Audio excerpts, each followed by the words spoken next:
His question is, all analogies of the Trinity contain a heresy. Water is modalism, a clover is tritheism, etc. What about using the government? Whether it's a policeman, congressman, or the president at your door, it's still, quote, the man. Government. Look, we're all of us want to kind of figure out what is your favorite analogy? See, if I asked that, I'm just what do you mean my favorite? I'm just setting you up.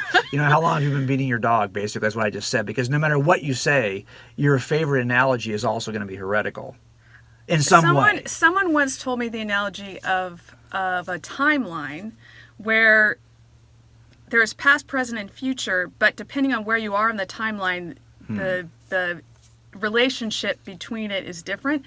I thought that was I don't even remember exactly, but I thought that was an interesting direction to take it. But yeah, of course, nothing is going to be a perfect analogy. I know. I think that so in this analogy of these, so we're saying in the triune nature of God is one being and three persons. And so this analogy of government is a little harder, right? Because in the end, we're looking for one being and three persons. I still think that the analogy that is offered by Augustine, I think it was, refers to this idea of the lover, the beloved, and the spirit of love between them is still my favorite analogy.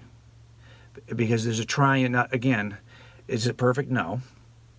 But it does capture, I think, what is unique about Yahweh compared to, say, Allah, right? In the sense that this is an eternal relationship in the Godhead, in the nature of God. It's in the innate nature of God that means that God does not have to create in order to experience love.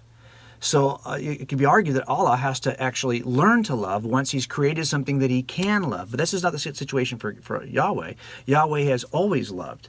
Yahweh is love. God is love because you have the lover, the beloved, and the spirit of love between them.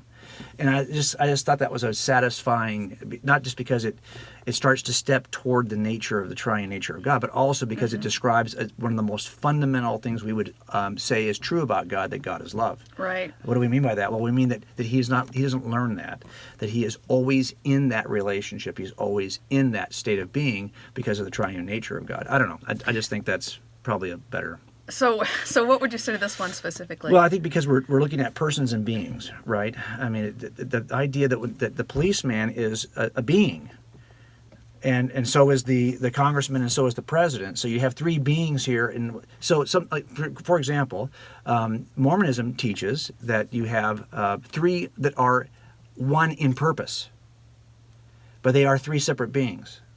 One in purpose. And so they always argue that in Scripture the in purpose part is assumed, and therefore it's not stated. So when it says that they are one, and even when Joseph Smith says this in the Book of Mormon, he means one in purpose, but not one in being. And that's kind of what this does. This is kind of more of a Mormon construction of the Trinity, because they are three beings that are one in purpose. They're all the man.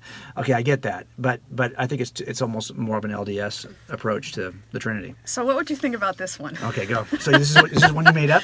I've had You've been thinking about this. I've had conversations. I forgot about this until this conversation. Okay, all right, good. Okay, so Siri is one being, but then you have all of these separate instances of Siri interacting with people, even though really Siri is one being.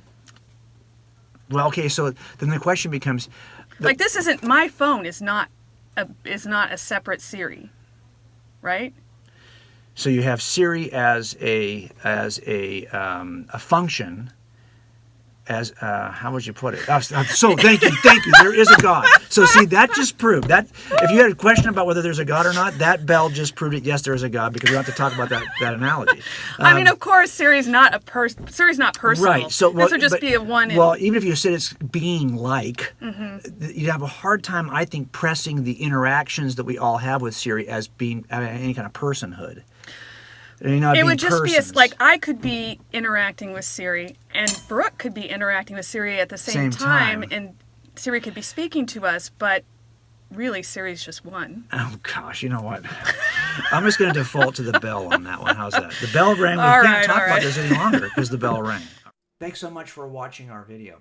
If it was helpful and useful to you, I'd really appreciate it if you would follow us, subscribe to our channel at the bottom link here in the video, and tell your friends. And please follow us on social media.